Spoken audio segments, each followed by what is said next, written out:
आप अपनी higher intelligence को कैसे एक्टिवेट कर सकते हैं। देखिए, जो हमारा कॉन्शियस माइंड है उसकी पावर बहुत लिमिटेड है। उसने जो भी कुछ दुनिया में इकट्ठा किया है, जो भी सीखा है, उसी के आधार पर वो चीजों को प्रोसेस करता है और उसका आउटकम आपके सामने आता है। तो ये हमारा कॉन्शियस माइंड इतना पावरफुल नहीं है। इसीलिए जब आप अपने कॉन्शियस माइंड से रिजल्ट निकालने की कोशिश करते हैं, वो सभी चीजें जो आप चाहते हैं, तो आपका कॉन्शियस माइंड आपके अनुसार वो रिजल्ट निकाल कर नहीं दे पाता जो आपको चाहिए, जिसकी वजह से आपको सभी परेशानियां होती हैं और उसी की वजह से आपकी लाइफ में फ्रस्ट्रेशन आता है, लाइफ चैलेंजिंग लगती है, जिंदगी में खुशियां कम हो जाती हैं। तब ऐसे में जरूरत होती है एक खोज की, अपने ही भीतर उस खोज की, ये जानने की कि क्या हमारे भीतर ऐसा कोई सोर्स मौजूद है जिससे इन सभी परिस्थितियों से बाहर निकला जा सके और एक हायर इंटेलिजेंस को एक्सेस किया जा सके। तो हमारे योग विज्ञान ने हमारे भीतर छुपा हुआ जो हायर कॉन्शियसनेस है उसको बहुत पहले ही खोज लिया था और विज्ञान आज उसे मानता है, जिसे विज्ञान सबकॉन्शियस माइंड कहता है और योग उसे अंतर मन की शक्ति कहता है। योग विज्ञान में उसे हायर सेल्फ भी कहा गया है। तो आप अपने इस हायर कॉन्शियसनेस में जितना गहरा जा पाओगे, उतनी ही हायर इंटेलिजेंस को एक्सेस कर पाओगे और आपके उस हायर कॉन्शियसनेस में ही ये सभी चीजें जुड़ी हुई हैं, जैसे happiness, creativity, loving relationship, compassion, gratitude, ये सभी चीजें, उन सबको एक्सेस किया जा सकता है। अब याद रखना, ये चीजें पशुओं में नहीं होती। यह सौभाग्य केवल मनुष्य को मिला है, क्योंकि मनुष्य का चेतन मन ये सब कुछ अनुभव कर सकता है। तो आपको अपनी हायर कॉन्शियसनेस को एक्सेस करने के लिए क्या करना होगा? तो सबसे पहले तो आपको अपने कॉन्शियस माइंड की सीमा के बाहर जाना होगा। आज आप अपने जिस दिमाग से, जिस ब्रेन से काम लेते हैं, बस इससे ऊपर उठकर आपको छलांग लगानी होगी।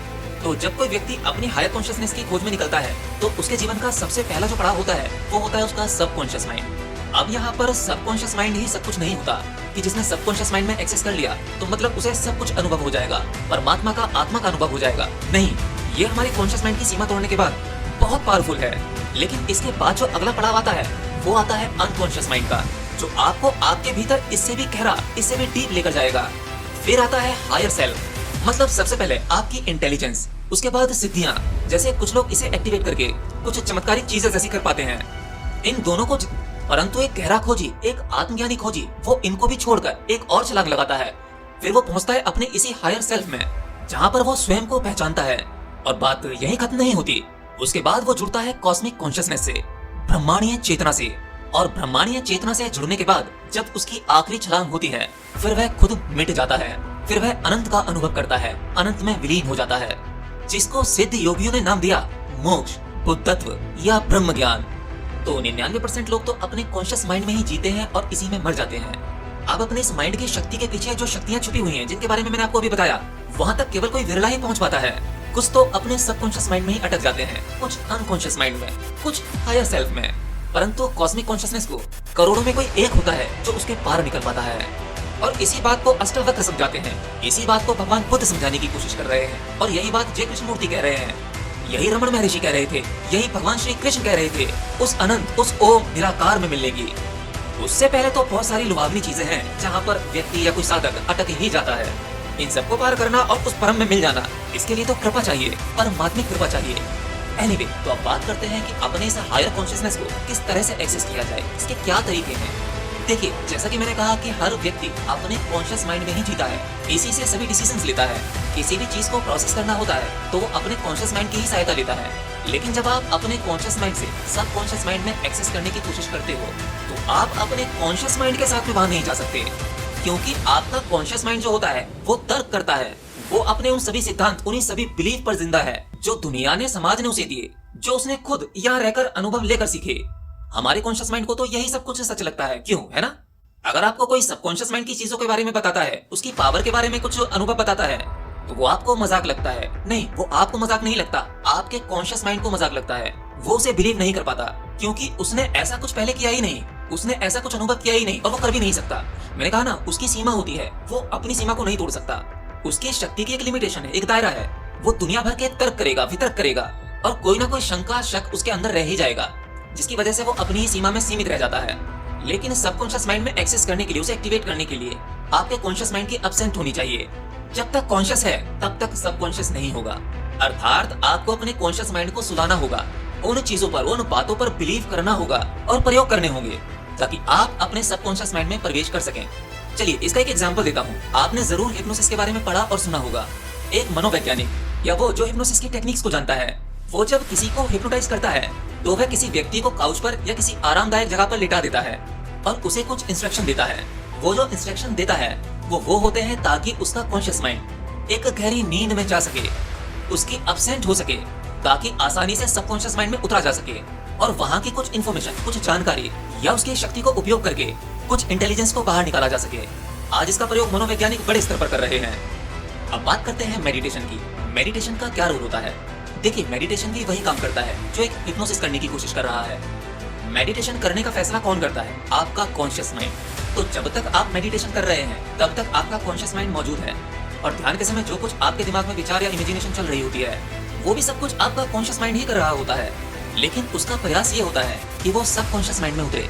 आप धीरे धीरे ध्यान करते रहते हैं, कई दिनों तक ध्यान करते हैं। जैसे जैसे आपका ध्यान गहरा होता चला जाता है वैसे वैसे आपका जो कॉन्शियस माइंड है वो स्थिर होने लगता है, उसकी बकबक कम होने लगती है और धीरे धीरे आप अपने सबकॉन्शियस माइंड की ओर बढ़ने लगते हैं। मतलब सिंपल है, आप जितना अधिक शांत हो पाते हैं, आपके शांत होने से मेरा अर्थ यह है कि जितना आप अपने कॉन्शियस माइंड को शांत कर पाते हैं उतनी ही दूरी आप अपने सबकॉन्शियस माइंड में तय कर लेते हैं।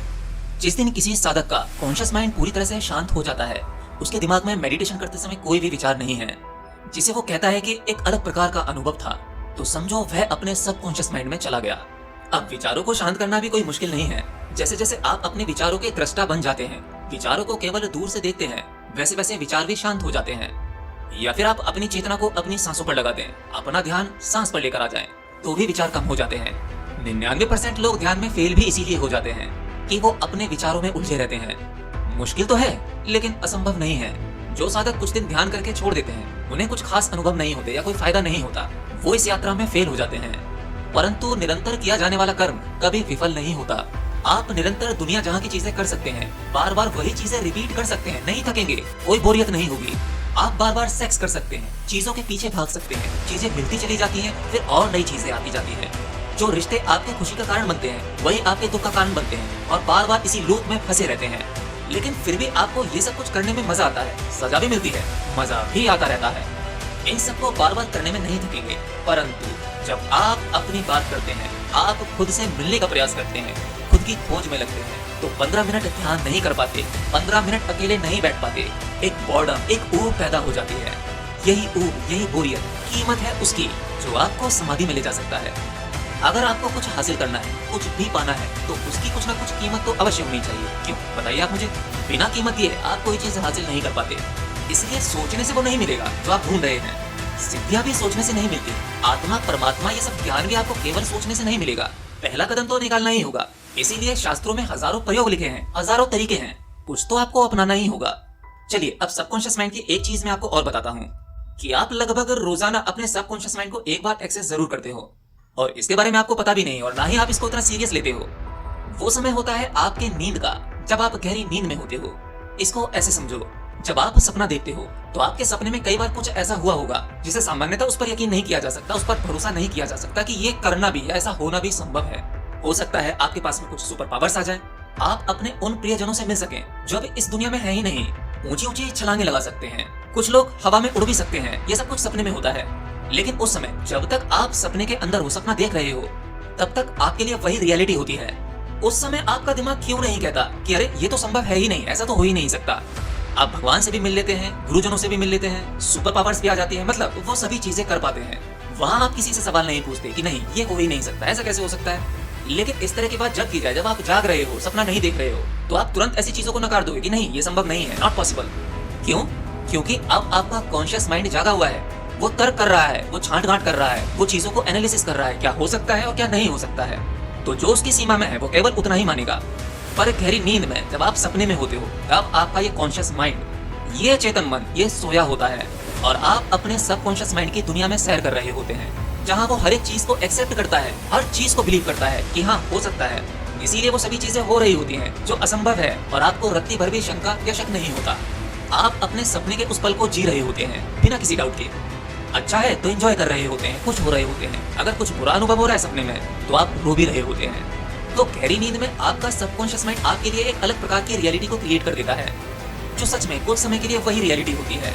और जब आपका सपना टूटता है, आप जाग जाते हो, तब आपके लिए एक दूसरी रियलिटी होती है, ये दुनिया जिसमें आप अभी जी रहे हो, तार्किक दुनिया, जिसके अपने नियम है, अपनी सीमाएं हैं, अपनी एक लिमिटेड शक्ति है।